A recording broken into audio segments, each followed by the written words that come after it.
मैं भारत को भारतीयता के मान्य आधार पर शिक्षा को फिर से खड़ा करना चाहता हूँ। मैं उस काम में लगा हूँ। जय हिंद मेरे प्यारे दोस्तों। तो आज की क्लास में हम पढ़ेंगे प्रकाश का प्रवर्तन। इसके पिछले क्लास में हम लोग पारदर्शी, अपारदर्शी, पारभासी, श्वेत प्रकाश क्या होता है तथा इसमें कितने रंगे होते हैं, इस सभी तमाम बातों की जानकारी हम पिछले वीडियो में दे दी है। अगर आप पिछला क्लास नहीं किए हैं तो आप जाकर उस क्लास को कर सकते हैं। तो आज की क्लास को हम शुरू करते हैं शुरू से, यानी नाम है प्रकाश का परावर्तन, यानी रिफ्लेक्शन ऑफ लाइट। लेकिन इससे पहले आज सावन है और सावन कुछ लास्ट चल रहा है, तो एक मात्र और शिव मंत्र सुनिएगा ध्यान से। जटाटवी गले जगम प्रवाह पावित स्थले गले लंब लंबिता भुजंग तुंग मालिता मंडु मंडु मरभयम जटाट टंड तांडवम तनोति न शिवः शिवम। तो आज की क्लास की हम शुरुआत करते हैं प्रकाश का परिवर्तन से। तो हेडिंग दीजिएगा कॉपी पर प्रकाश का परावर्तन और इंग्लिश में लिखिएगा reflection of light. Reflection of light answer लिखिएगा। जब कोई प्रकाश की किरण किसी सतह से टकराकर अपने ही माध्यम में मुड़ जाती है, प्रकाश का परावर्तन कहलाता है। एक बार फिर से सुनिएगा। जब कोई प्रकाश की किरण किसी सतह से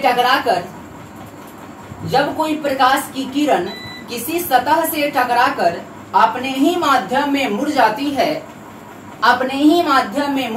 है, प्रकाश का परावर्तन कहलाता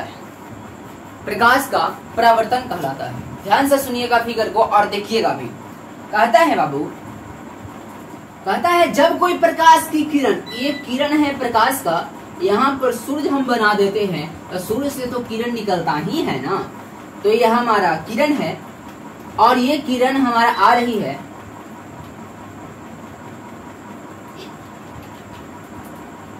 जब ये जैसे ही मुड़ता है तो इसके लिए अभिलंब चाहिए। जब तक अभिलंब नहीं मिलता है तो परावर्तित किरण हमारा मुड़ नहीं पाता है। तो यहाँ से हमारा परावर्तित किरण अभिलंब मिलने के पश्चात यहाँ से मुड़ जाती है उसी माध्यम में जिस माध्यम से वो आया था, यानी जिधर से आया था वही माध्यम में मुड़ जाती है। तो सुनिएगा ध्यान से। जब कोई प्रकाश की किरण किसी सतह से टकराकर, यहाँ पर सतह से टकराया ना, किरण यहाँ पर सतह से टकराया, इसके लिए अभिलंब चाहिए, तो अभिलंब इसको मिला।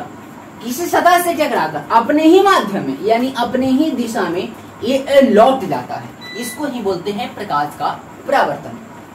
जो किरण जो आ रही है ना मेरे भाई, तो इस किरण को हम बोलते हैं आपतित किरण, यानी बोले कि आने वाला किरण को आपतित किरण कहा जाता है।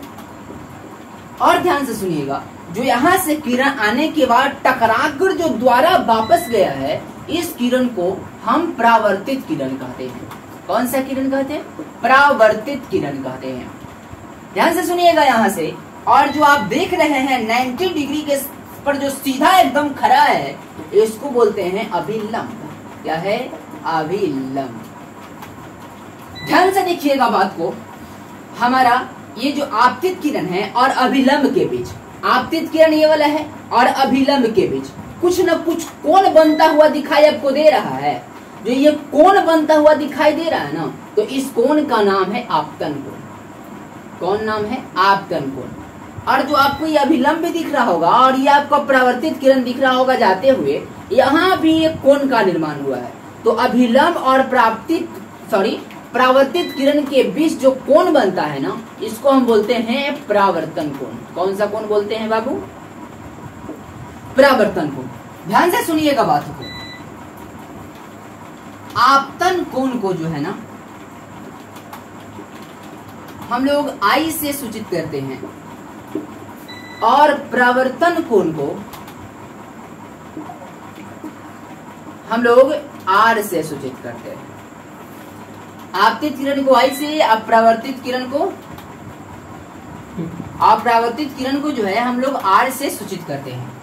तो आपको उम्मीद है कि समझ में आया होगा कि जब कोई प्रकाश की किरण किसी सतह से टकराकर अपने ही माध्यम में मुड़ जाता है, तो इसे हम प्रकाश का परावर्तन कहते हैं। और आपतित किरण और अभिलंब के बीच बना कोण को आपतन कोण कहा जाता है, और परावर्तित किरण और अभिलंब के बीच बना कोण को परावर्तन कोण कहा जाता है, और आपतन कोण को I से सूचित किया जाता है, और परावर्तित किरण को परावर्तन कोण को हम लोग R से सूचित करते हैं। कोई दिक्कत यहाँ तक है?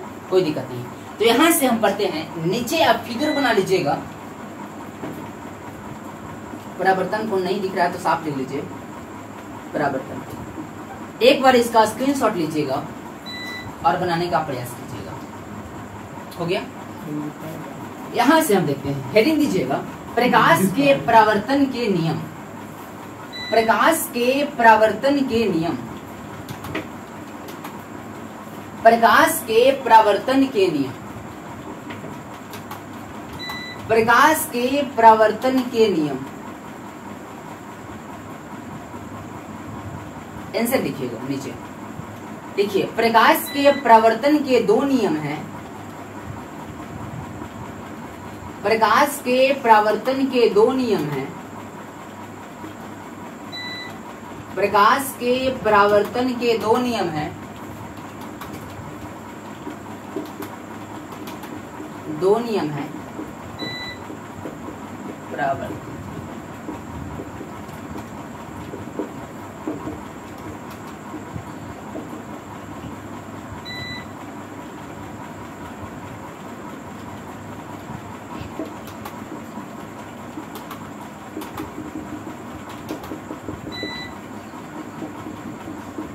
हाँ, प्रकाश के परावर्तन के दो नियम हैं। ध्यान से सुनिएगा, दोनों नियम को समझिएगा। पहले आपतित किरण दिख रहा है आपको? आपतित किरण, परावर्तित किरण तथा आपतन बिंदु पर, यहां पर जो है आपतन बिंदु, तथा आपतन बिंदु पर खींचा गया अभिलंब। ये जो अभिलंब आपको दिख रहा है, आपतन बिंदु पर खींचा गया अभिलंब, तीनों एक ही तल में होता है। पहला नियम, आपतित किरण दिख रहा है आपको, ये परावर्तित किरण तथा आपतन बिंदु पर जो अभिलंब खींचा गया है ना, वो तीनों एक ही तल में होता है। पहला नियम, प्रकाश के परावर्तन का पहला नियम क्या है? आपतित किरण, परावर्तित किरण तथा आपतन बिंदु पर खींचा गया अभिलंब तीनों एक ही तल में होता है। दूसरा नियम, आपतन कोण यानी जो I से हम सूचित किए हैं, और परावर्तन कोण का मान सदा समान होता है, यानी आपतन कोण परावर्तन कोण के बराबर होता है। कहते हैं दूसरा नियम, तो कोण I बराबर कोण R, यानी आपतन कोण परावर्तन कोण के बराबर होता है। यानी जितना मान आपतन कोण का होगा उतना ही मान परावर्तन कोण का होगा। समझ में आया कि नहीं आया? तो दोनों नियम को कॉपी पर लिखिएगा। पहला नियम लिखिए, पहला नियम लिखिए, आपतित किरण, परावर्तित किरण तथा आपतन बिंदु पर खींचा गया अभिलंब, तथा आपतन बिंदु पर खींचा गया अभिलंब तीनों एक ही तल में होता है। तीनों एक ही तल में होता है। एक बार फिर से सुनिएगा और लिखिएगा, आपतित किरण, परावर्तित किरण तथा आपतन बिंदु पर खींचा गया अभिलंब तीनों एक ही तल में होता है। तीनों एक ही तल में होता है। दूसरा नियम देखिए, आपतन कोण का मान परावर्तन कोण के मान के सदा समान होता है। आपतन कोण के मान परावर्तन कोण के मान के सदा समान होता है। आपतन कोण का मान परावर्तन कोण के मान के सदा समान होता है। या हम ऐसे ही बोल सकते हैं, आपतन कोण परावर्तन कोण के बराबर होता है। यहाँ तक क्लियर हो गया ना? तो आप विचार को ऑब्जेक्टिव लिखिएगा और ध्यान से बनाइएगा। पहला ऑब्जेक्ट लिखिए, देखिए, यदि आपतन कोण का मान 30 डिग्री है, यदि आपतन कोण का मान 30 डिग्री है, यदि आपतन कोण का मान 30 डिग्री है, तो परावर्तन कोण का मान निम्नलिखित में से क्या होगा?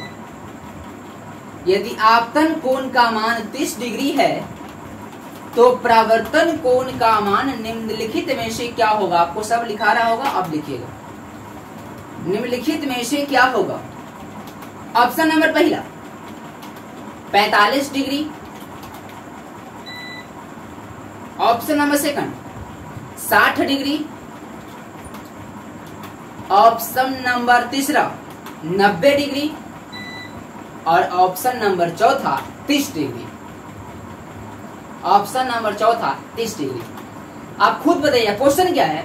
यदि आपतन कोण का मान 30 डिग्री है तो प्रवर्तन कोण का मान कितना होगा। अभी हम प्रकाश के प्रवर्तन के दूसरे नियम से चलते हैं, तो बताइए प्रकाश के प्रवर्तन के दूसरे नियम से अगर चलते हैं तो आपतन कोण का मान प्रवर्तन कोण के मान से बराबर होगा ना जी। अब बताइए यदि आपतन कोण बराबर 30 डिग्री तो प्रवर्तन कोण भी बराबर कितना होगा, नहीं पूछा ना। अब बताइए आपतन कोण बराबर कितना हुआ 30 डिग्री, तो यहाँ पर परावर्तन कोण का मान पूछ रहा है ना। बराबर। अब प्रकाश के परावर्तन के दूसरा नियम से अगर हम चलेंगे, अकॉर्डिंग टू क्वेश्चन, प्रकाश के परावर्तन के दूसरा नियम से, प्रकाश के परावर्तन के दूसरा नियम से, प्रकाश के परावर्तन के दूसरा नियम से अगर हम चलते हैं बाबू, तो दूसरा नियम कहता है कि कोण I बराबर कोण R। देखिए यहाँ तक दिखाई दे रहा है जी, देखिए यहाँ पर कोण I बराबर कोण R। बोलिए कोण I, यानी आपतन कोण को ही I से सूचित करते हैं, तो कोण I बराबर अगर 30 डिग्री है तो कोण R बराबर भी 30 डिग्री होगा ना, क्योंकि आपतन कोण का मान परावर्तन कोण के सदा समान होता है, इसलिए आंसर 30 डिग्री। चौथा नंबर सही है। क्लियर हो गया ना।